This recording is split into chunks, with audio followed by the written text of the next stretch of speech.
These days, people who present the papers online or maybe in a seminar or maybe in a conference. So how is it possible to remember all the words which can replace this sentence here? A person who writes for newspaper, he could be the columnist simply known as journalist, but we still call him a columnist as well. A poem of serious reflection, typically a lament, sad poem. Lamenting is where you cry the death of a person. Whatever words or whichever words you come across while reading the novel, kindly make sure that you know the meanings of those difficult words.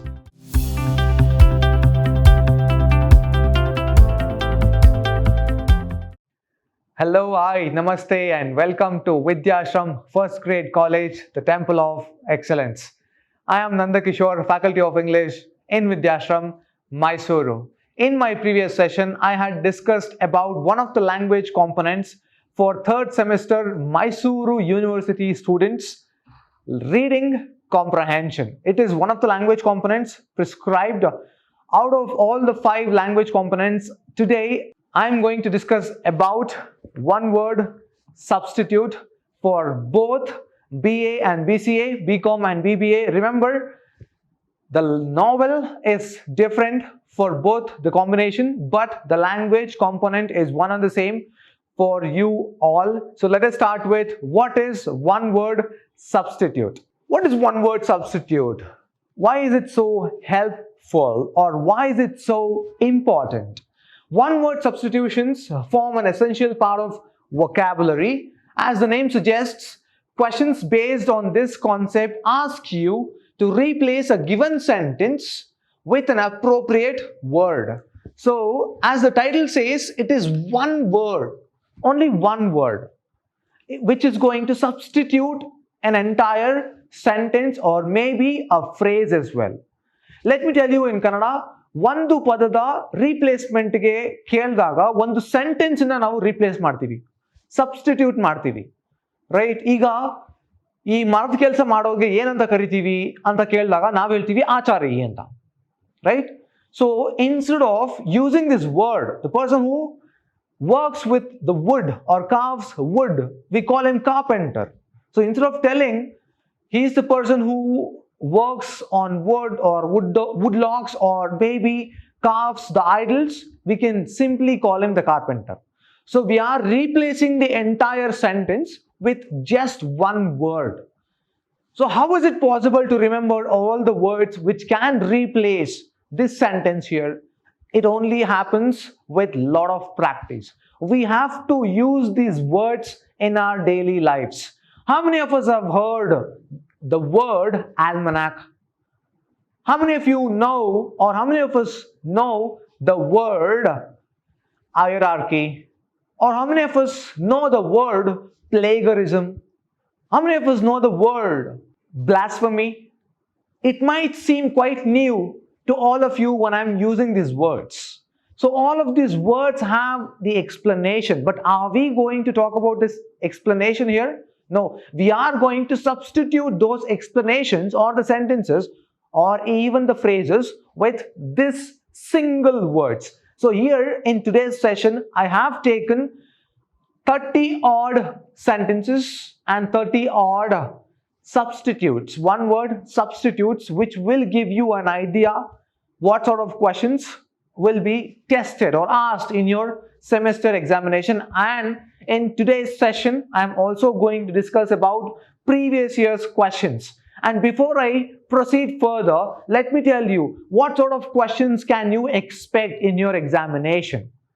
Let us say there are 2 novels for 2 different streams. One is Untouchable, written by Mulkraj Anand, and for others it is The Financial Expert, written by R.K. Narayan.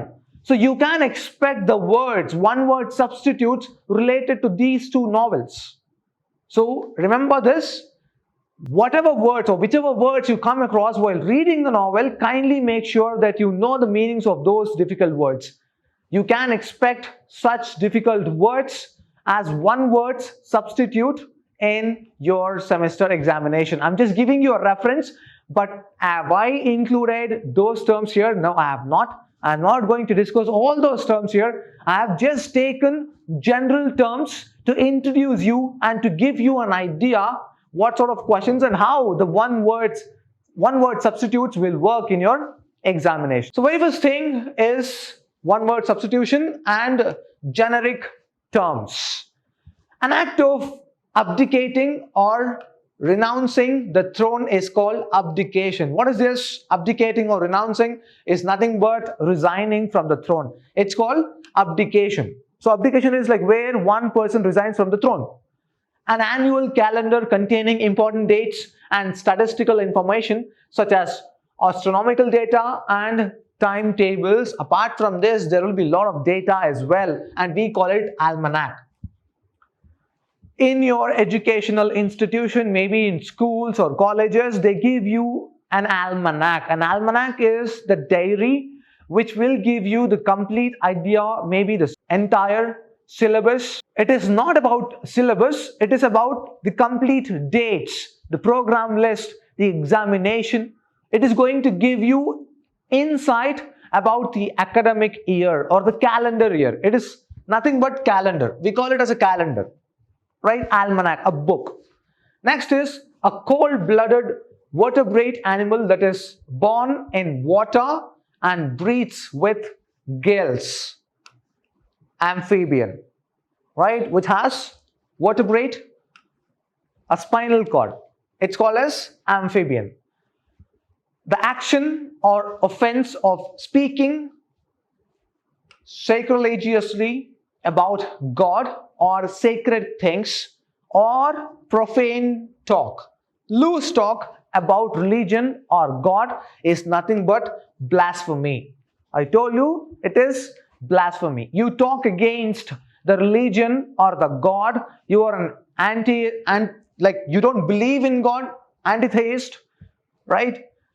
Or theist, it doesn't matter. And you're talking against the God or the religion, and you are called a blasphemy. It is a blasphemy. The talk is called blasphemy. Next one, the arrangement of events or dates in the order of their occurrence. It's called chronology. Chronological order, according to the sequence, as per the years. Chronological order. Certain to happen, inevitable. It is a must. It should have happened. It is going to happen, and nobody can stop it no matter what. ಏನು ಬೇಕಾದರೂ ಆಗ್ಬೋದು, ಎಷ್ಟು ಏನು ಬೇಕಾದರೂ ಆಗ್ಬೋದು, ಆಗುವಂಥದ್ದು ಆಗಲೇಬೇಕು. ಅನಿವಾರ್ಯತೆ, ಇನ್ಎವಿಟಬಲ್, ಅನಿವಾರ್ಯತೆ. ಆಗುವಂಥದ್ದು ಆಗೇ ಆಗುತ್ತೆ. ಯಾರು ಏನೇ ಅಂದ್ರು, ಯಾರು ಏನೇ ಮಾಡಿದ್ರು ಆಗುತ್ತೆ. It will happen. No matter who tells what and who does what. It will happen. Inevitable, certain to happen. A sentimental longing or wistful, sad, like, emotionally sad. Wistful affection for a period in the past. About past is nostalgia. Right? We are talking about past, attachment to the past. Sad feelings, nostalgia. The practice of taking someone else's work or ideas, which is very important, you should remember this. Work or works or ideas and passing them off as one's own. Very important. In today's generation, it is called as plagiarism. Don't get confused. The previous one is blasphemy. Next one, what I'm talking here is plagiarism. It is copying. Let us say, these days, people who present the papers online or maybe in a seminar or maybe in a conference or even the PhD thesis or the submission of dissertation, right? They are submitting their own work. What some people will do is, they will not borrow, they will steal. Borrowing is different. That is referring, reference. You have to tell the people that I have referred from this book. If you don't tell it, if you don't add this reference skills or reference word, then you are blamed, pointed at, saying that you have stolen the work, original work of somebody else's, and you are claiming it to be yours. So it is called plagiarism. Don't forget. Next one, violation or misuse of what is regarded as sacred, sacrilege, as I told you, right? It is blasphemy if you're talking against the God, but misuse or what is regarded as sacred is sacrilege. A thing that is kept as a reminder of a person, place, or event or thing, anything, it's called souvenir. Souvenir, it is a thing where, like, let us say, let us imagine you have traveled abroad, Dubai or France or any other foreign countries, and you buy things there, okay, so that in memory of the place or the journey, you bring back those things to your home and you keep it at your home. So every time you look at that, it reminds you of the journey you had to that country. Souvenir. Next one is an imaginary ideal society free of poverty and suffering. It's utopia or utopia, right? It is a perfect society where nobody is suffering. An ideal society, no poverty, no pain, nothing. A perfect society, imaginary society. A form of government in which power is held by the nobility is aristocracy, where noble people, the rich people.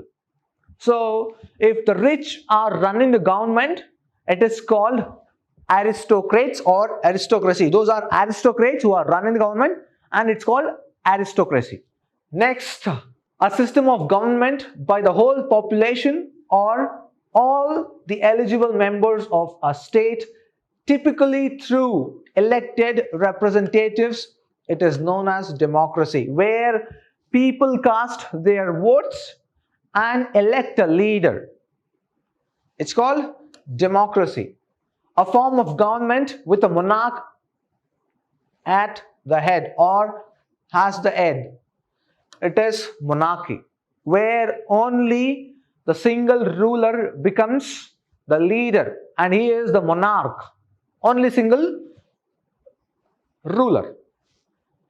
A collection of historical documents or records providing information about a place, institution, or group of people is called archives. It is called archives, not archives. It is archives. A large cage, building, or enclosure to keep birds, it is aviary. We call it aviary.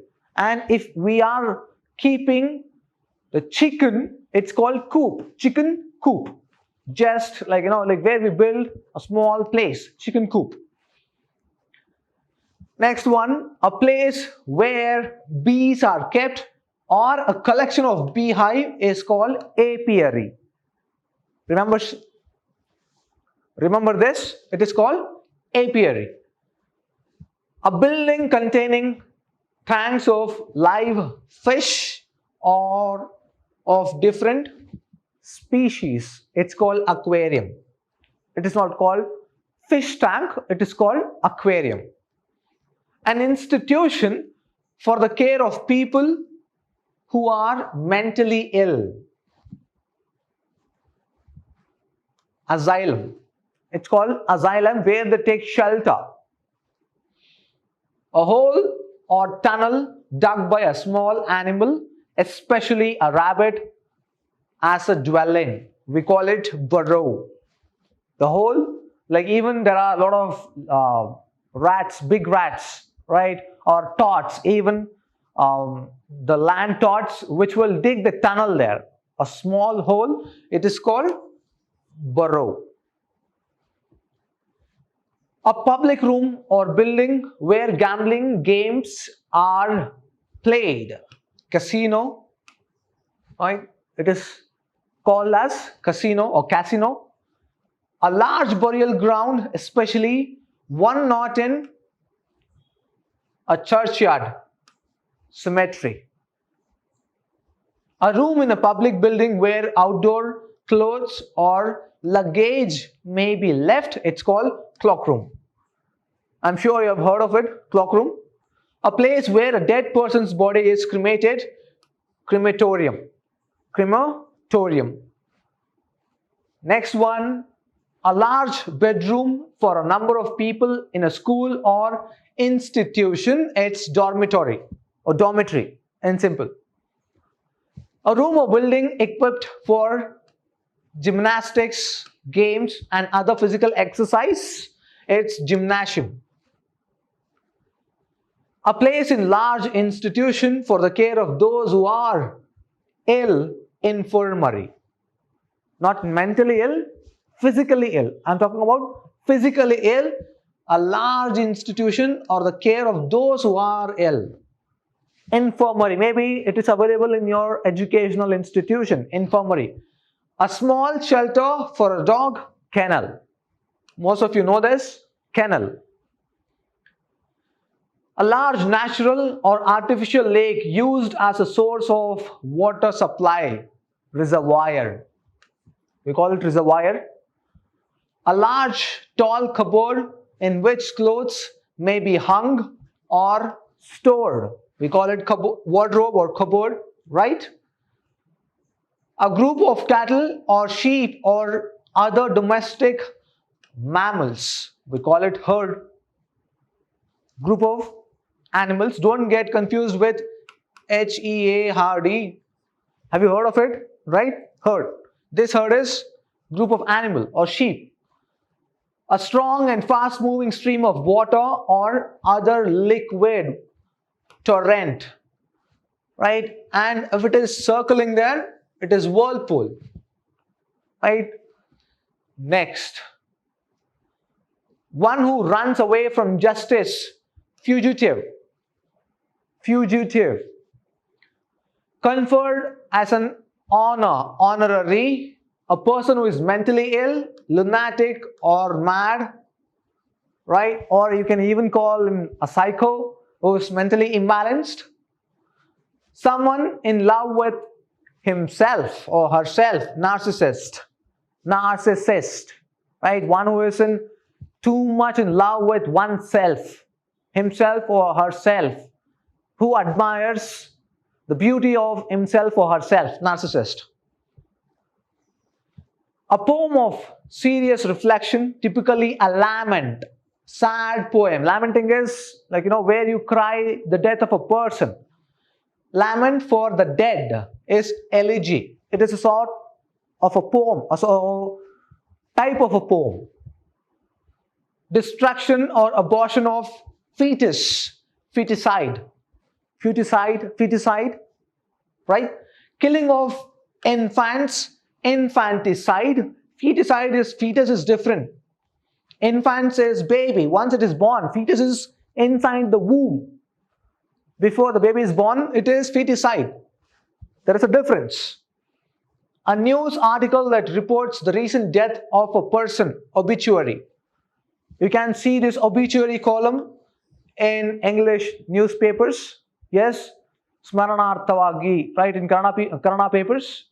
You can see this obituary where they dedicate some message or remembering about the dead person, recent death, or maybe death anniversary as well.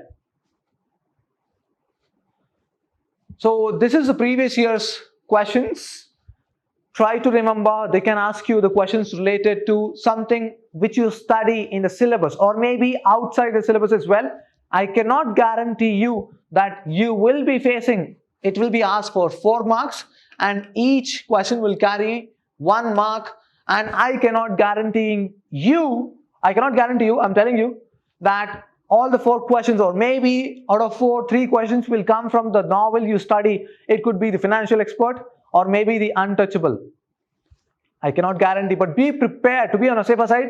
Go through the chapter, go through the novel, go through the parts. In Financial Expert, there are 5 parts. Go through the parts and you will get some idea about, or you can just predict. Remember the skills I taught you while reading comprehension, right? You can just preempt the questions or you can just rely on what sort of questions you can expect, both from the language component and for the question and answers. A person who writes for newspaper, he could be the columnist, simply known as journalist, but we still call him a columnist as well, right? One who writes for the newspaper, but the broader term, in broader sense, he is a journalist. A journalist, An expert on the development of human society, sociologist. Human society, he's a sociologist, one who thinks about the development, is an expert development sociologist. An author's handwritten text that has not yet been published, manuscript, it's called as manuscript. Manuscript has different meanings, like original handwritten text. But what people think is manuscript is just nothing but where the writings were written or recorded on a leaf, right? Banyan leaf, maybe other leaves, sort of leaves, right? Talegari, we call it in Kannada as Talegari. Talegariಯಲ್ಲಿ record ಆಗಿರುವಂತದ್ದು manuscript. Now, manuscript is nothing but which is not published yet, the original writings of an author, which is not yet been published. So it is called manuscript. So don't forget about this. So this is how we can expect questions. Expect unexpected, I don't know. Like when compared to previous year's questions or syllabus, it's a bit different. You can expect different questions in your semester examination. Be prepared, but take up many examples. How to know all of these words? You might have just thought, sir, in today's session, I learned new things, new words. But what about other words? Where should I get the material? How should I study? If you have all sort of questions or doubts, well, you can go and surf on the internet. There are a lot of materials available. There are 500, 600, 700 odd questions. Try to solve them. If you have a doubt, sir, should we study all the 600 questions just to score 4 marks? I would say yes, you have to study, because each and every single marks is very important. I have seen students flunking or failing or not able to crack English examination in your semester exams with just 1 marks. 40 is the passing marks, and internals will be added. And remember, out of 80 marks you write, there is a minimum criteria you have to score, no matter how many marks you score in internals. But put together, it should be 40. And I have seen students just coming nearby and flunking 39. Can't help, just 1 mark. So remember, ಯಾವ ಸ್ಟೂಡೆಂಟಿಗೆ marks ತಗೋಬೇಕು, pass ಆಗಬೇಕು ಅಂತ ಇರುತ್ತೆ, ಅಂತಹ ಸ್ಟೂಡೆಂಟ್ಸ್ಗೆ ನನ್ನ ಮಾತುಗಳನ್ನ ಕೇಳ್ಕೊಳ್ಳಿ. ನೀವು 4 ಮಾರ್ಕ್ಸ್ಗೆ ಸರ್ ನಾವು 400 ಕ್ವಶನ್ಸ್ನ ಸಾಲ್ವ್ ಮಾಡಬೇಕಾ ಅಂತ ಇದ್ರೆ, ಡೌಟ್ ಇದ್ರೆ, ಖಂಡಿತವಾಗ್ಲೂ ನೀವು ಮಾಡಲೇಬೇಕು. ನಾನು ಸ್ಟೂಡೆಂಟ್ಸ್ನ ನೋಡಿದ್ದೀನಿ, 39 ಮಾರ್ಕ್ಸ್ ತಗೊಂಡು ಫೇಲ್ ಆದವರು ಇದ್ದಾರೆ, ಕೆಲವರು 9 ಮಾರ್ಕ್ಸ್ ತಗೊಂಡು ಫೇಲ್ ಆದಿದ್ದಾರೆ. ಅವ್ರಿಗೆ ನಾನು ಏನು ಹೇಳೋ ಪರಿಸ್ಥಿತಿಯಲ್ಲಿ ಇಲ್ಲ. ಬಿಕಾಸ್ ನಾವು ಎಷ್ಟೇ ಹೇಳಿದ್ರು ಕೂಡ ಅಲ್ಟಿಮೇಟ್ಲಿ ನಿಮ್ಮ ಭವಿಷ್ಯ ನಿಮ್ಮ ಕೈಯಲ್ಲಿರುತ್ತೆ. 1 ಮಾರ್ಕ್ಸ್ ಕೂಡ ಇರ್ಬೋದು, you have to score it. A single marks will make miracles. It can do wonders in your life. ಎಷ್ಟೋ ಜನ ಡಿಗ್ರಿ ಕಂಪ್ಲೀಟ್ ಮಾಡ್ಕೊಳ್ಳೋಕ್ಕಾಗ್ದೇನೆ ಇವತ್ತಿಗೂ ಕೂಡ ಜಾಬ್ಲೆಸ್ ಆಗಿದ್ದಾರೆ. I'm telling you. There are a lot of people who have flunked in their English examination and thinking that, or hoping that, or believing that you are going to clear your English examination the next semester, and waiting to clear would not pay you enough. It will not help you to clear your exams. So mark my words, clear there and then. That is the reason why we call it semester wise. Semester examinations should be cleared there and then. Don't keep it pending for the next academic year. If you flunk in 3rd semester, I hope you know this rule. You have to attempt this in 5th semester. It happens. You might have to do it. So mark my words, try to study, practice. You can discuss. The best way to learn is you can just form or have a group amongst your friends, right? And you can ask questions to each other. It is very easy. It would not just take maybe not even half an hour. It would take not more than half an hour. So try to take up a lot of examples. Try to take the materials from internet. If anybody is going to give you the handout material, it is even better. It would make you easy. It would make your job easy, I would say, right? And you can practice it and score, definitely score 4 marks. No much difficult questions will be asked, but to be on a safer side, be prepared with a novel you are going to read. So that is it for today's session. I am going to meet you in my next session. In my next session, I am going to talk about sentence formation. What is it all about? I am going to tell you in my next session. Until then, have a good day. Keep practicing. Take care.